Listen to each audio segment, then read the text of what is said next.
Presidente Jair Bolsonaro falando nesse momento ao vivo em Brasília. Você ouve com a gente ao vivo na Rádio Bandeirantes. Se houve agressão, é alguém que está infiltrado, algum maluco, deve ser punido. Tá? Não existe agressão no trabalho. O cara vai, apunta, isso aí é natural que acontecer. Não vou falar com a imprensa.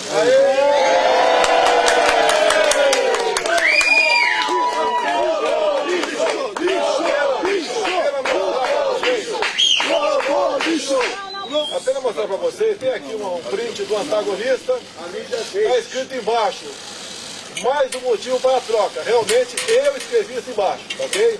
Embaixo dessa matéria. E estou dizendo que isso é fofoca, tá legal? Presidente, valeu, pessoal. Tem que falar sobre a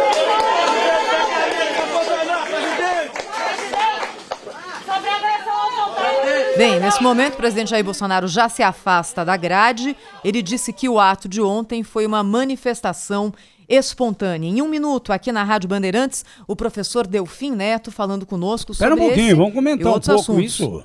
Como? Vamos comentar um pouco, Thaís. Olha, eu gostaria de deplorar o que esses seguidores do presidente gritaram agora há pouco, chamando a imprensa de lixo. Pois se não fosse a imprensa, o Brasil não ficaria sabendo que eles estavam lá aplaudindo o presidente e o que o presidente fala para eles, e que deve ser de conhecimento público. A gente só lamenta que essas pessoas vão para lá, dá a impressão até que são contratadas para fazer isso. O Neymar 10 estava lá hoje de novo, aquele que levou as bandeiras dos Estados Unidos e de Israel. E eu fico imaginando se, ao invés de estar com o celular na mão, do ângulo em que estava esse Neymar 10, aparecesse um maluco com uma arma na mão. O presidente se expõe demais e me parece que a segurança é impotente para impedi-lo de fazer isso, né, Cláudio Humberto? Eu acho que eles têm algum cuidado, sim, viu, Zé? Ali tem um esquema de segurança, há diversos seguranças, inclusive dentro do cercadinho, onde ficam os apoiadores, há 2, 3 seguranças sempre, eles revistam as pessoas, eles ficam de olho, eles têm cuidados com relação a isso. Se houver qualquer possibilidade de risco, o presidente, o carro nem sequer para. Ainda que o presidente mande parar, o motorista, com o chefe da segurança que vai no banco da frente, não deixa parar. É avisado pelo rádio, tem aqui um sujeito em atitude suspeita, ele já leva o presidente embora. Quer dizer, riscos o presidente, pelo menos, aparentemente não corre, porque a segurança funciona mesmo e de maneira muito, muito eficiente. O problema é o presidente, essa coisa do presidente ficar mandando recado, né? Para ali na grade e diz, não vou falar com a imprensa, e fala, né? Enfim. E a imprensa registra, senão ninguém fica sabendo que ele disse que não ia falar com a imprensa, né? Ele é produto... A imprensa também gosta de apanhar, viu, Cláudio Humberto? Eu lembro muito bem como ela seguia Jânio Quadros. Levava paulada todo dia, mas ia atrás. Mas não pode estar de plantão ali, né? É função da imprensa estar de plantão, sabendo que o presidente para todo dia, 8h30, 9 da manhã para falar, é obrigação estar ali, né? Se ele para fazer esse show que faz todos os dias, exatamente. A não ser que exista uma decisão superior, não é? É isso aí, não é? O presidente da República é esse, as falas dele são essas, mal educadas, grosseiras, não é? Uma fala que muitas vezes se aproxima muito do chavismo que ele tanto condena, não é? Mas é o que tem para hoje e a gente tem de registrar. Vai fazer o quê, né? Eu me lembro também que não é novo isso, né? Assim, eu não me lembro de nenhum presidente que gostasse da imprensa, digamos, né? Eles, de uma maneira geral, foram muito mais educados, né, na relação com a imprensa, mas, olha, todos eles tinham uma coisa em comum. Eles não liam jornais, né? Eles paravam a partir de um certo momento ali, depois da posse, eles paravam de ler jornais. Pessoas que chegaram à presidência da República em razão da imprensa acabaram rompendo com ela de alguma maneira, né? Não chegavam a o extremo que vemos hoje do presidente Jair Bolsonaro. Quer dizer, nada do que a gente está vendo na rua hoje, ou fora dela, né, dos apoiadores do Bolsonaro, não tem ali muita novidade, né? Eu me lembro muito bem sobre essa manifestação na porta lá do prédio onde mora o ministro Alexandre de Moraes, o que é também triste isso, né? É uma intimidação absolutamente inaceitável. A gente viu no governo Dilma, eu acho, né? Dilma ou Lula, acho que Dilma, manifestantes que emporcalharam a fachada do prédio da ministra Carmen Lúcia, do Supremo Tribunal Federal, lá em Belo Horizonte. Não é? Quer dizer, essa relação de intolerância, sobretudo de quem chega ao poder pelo voto, né, é muito, assim, os caras se sentem ungidos, né? Eles estão ali, o Bolsonaro está lá com um caminhão de votos, quase 60 milhões de votos, a Dilma também tinha essa coisa. Os caras perdem a cabeça, acham que ninguém pode ousar enfrentá-los, confrontá-los, desautorizá-los, né? E acabam apanhar, né, fazendo esse tipo de bobagem. Agora, não concordo com o ministro. Viu? Eu não concordo com o ministro João Otávio de Noronha, achando normal fazer manifestação na porta da casa de ministro. Não é normal. Mesmo porque o ministro em casa não tem a segurança que tem a instituição. Mas apanhar? Aí cabe à Polícia Militar, enfim, ser acionada. Providenciar essa segurança. Eu pessoalmente acho manifestações democráticas, assim, desde que não parta para violência, desde que não parta para mas atinge a família também, né, Cláudio? A família não tem nada a ver, né? Família não tem nada a ver com atos do seu chefe. Claro, sem dúvida, é muito desagradável mesmo, né? Agora, essa segurança, aliás, a área onde residem ministros do Supremo Tribunal Federal é fortemente vigiada e guarnecida. Eu não creio que a segurança do ministro tenha ficado em risco em razão disso. E o acionamento aqui em Brasília é tudo muito rápido. O acionamento da PM para garantir a segurança ali do ministro, tudo isso, enfim, desautoriza. Foi aqui, né? Foi aqui em São Paulo, não foi em Brasília. Foi em São Paulo. Bom, e acho que tem um caráter intimidatório, não tem, Zé Paulo? Manifestação desse claro tipo. Que tem. Como foi com a ministra Carmen Lúcia também, né? Enfim, isso acontece sempre. O ministro Gilmar Mendes, que com muita pertinência protestou contra a agressão a jornalistas, ele próprio já foi alvo, vítima de inúmeras agressões covardes, né? E de todos os lados. Ele foi agredido nas ruas, inclusive até fora do Brasil, em Lisboa. Ele foi agredido, foi insultado por petistas ou por não petistas, né? Ou antipetistas, de acordo com a sua mais recente decisão. Ele sabe exatamente o que é isso, né? O que é sofrer intimidação e ser atacado, agredido. E agora nós vamos conversar com o professor Antônio Delfim Neto, que ficou nos ouvindo esse tempo todo, porque é o grande assunto, as manifestações de ontem, mais uma vez, já tínhamos falado nisso na semana passada, né, professor Delfim? E é uma repetição, variações sobre o mesmo tema, o presidente vociferando contra as instituições. Bom dia, Zé Paulo, bom dia, mesa, bom dia ao Brasil. Na verdade, eu acho isso uma coisa lamentável. Eu quero acrescentar uma coisinha que disse o Cláudio, que tem toda a razão. Em matéria de segurança, a gente se equivoca. Eles têm as coisas muito bem controladas. Eu acrescentaria o que disse o Cláudio. Lá naquela troça que estava em frente, tinha muita gente da própria segurança, espionando, vendo cada um que fazia. Agora, tudo isso mostra uma insensatez inacreditável.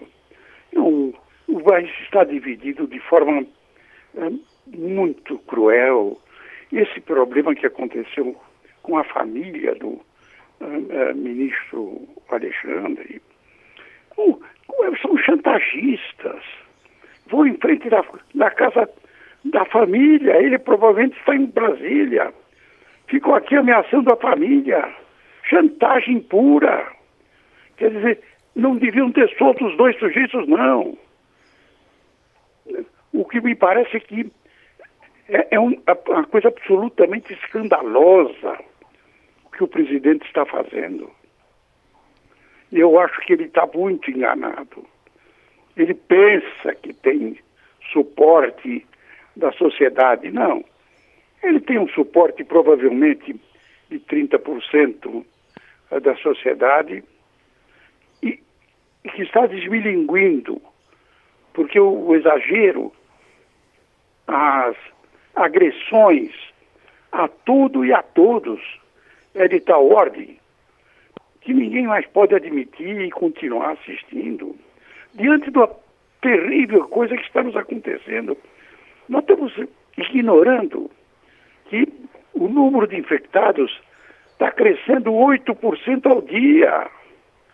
E esses idiotas ficam discutindo se é Bolsonaro bom, Bolsonaro mal.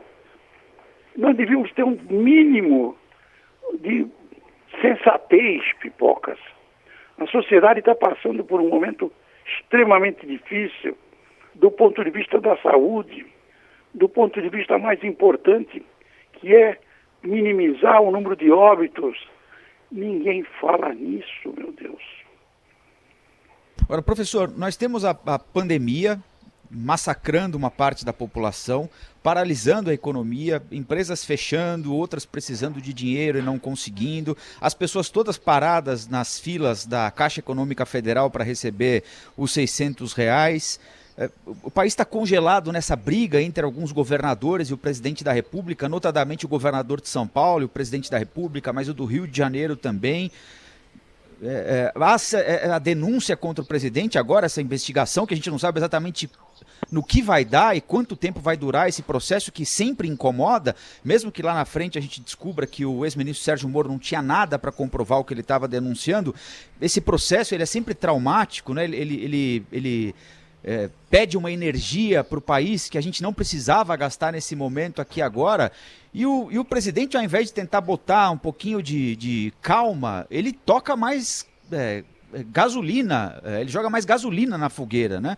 Que futuro no médio prazo o senhor vê para a gente, hein, professor?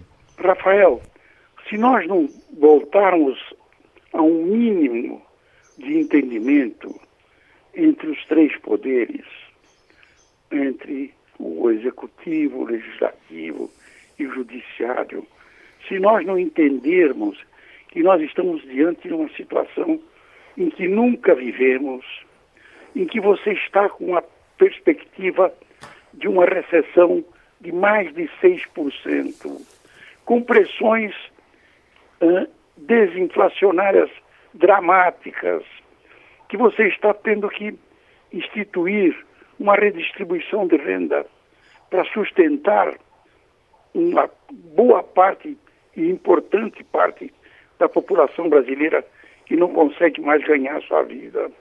Nós estamos diante de um problema ainda mais grave do que este, uma ameaça brutal.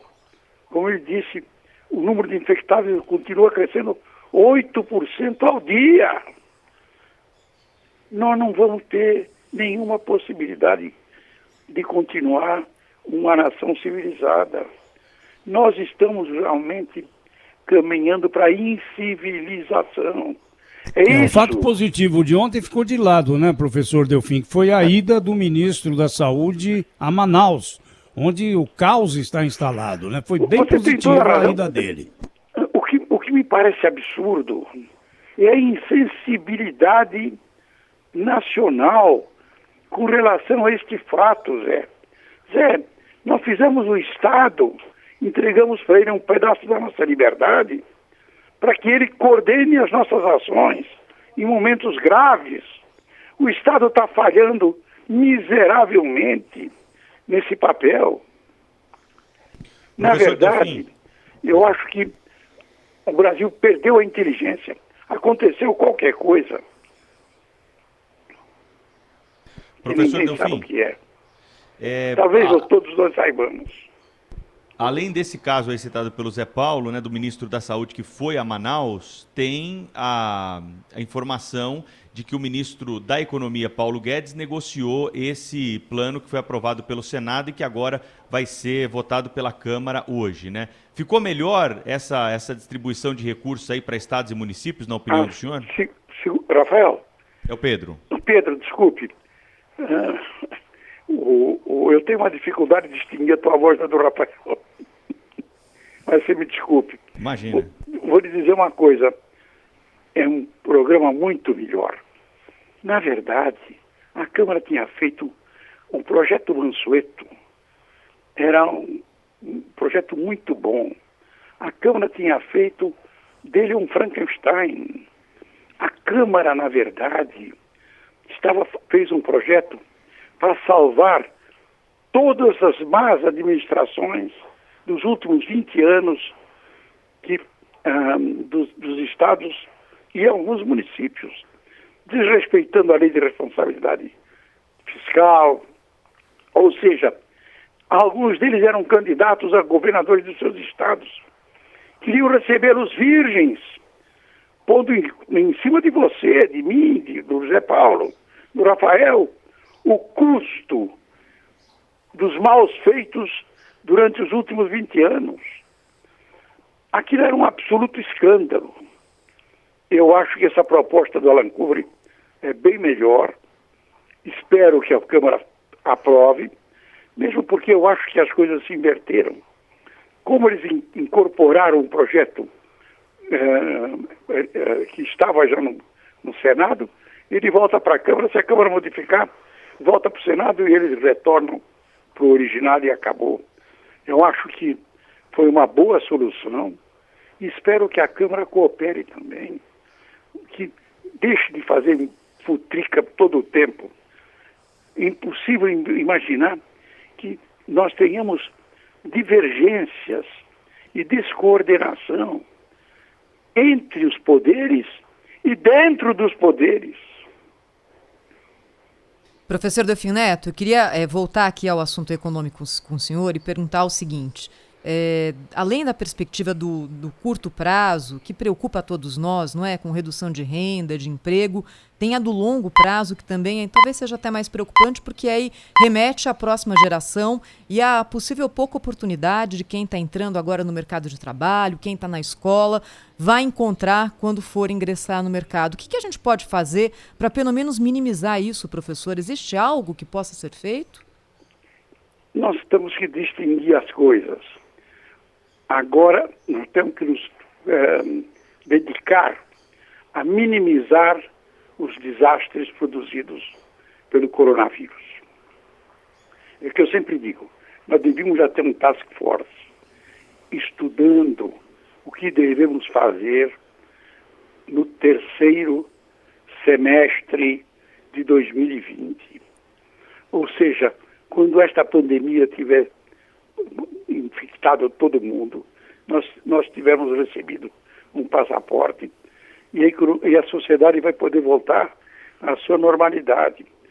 Só existe uma forma de voltar ao crescimento, para reduzir o desemprego, para fazer tudo.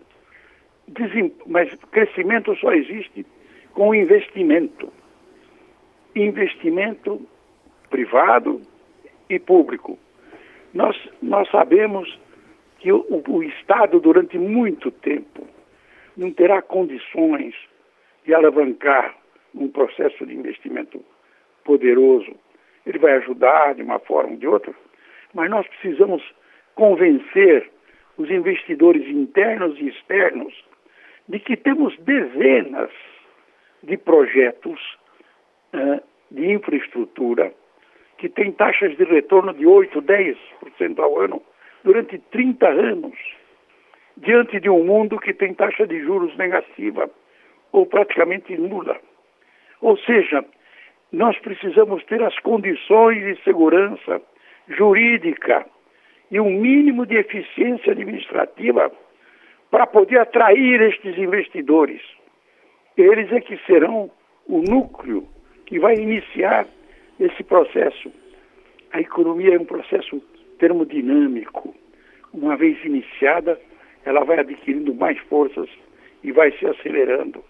Nada vai acontecer por milagre, nada vai cair do céu.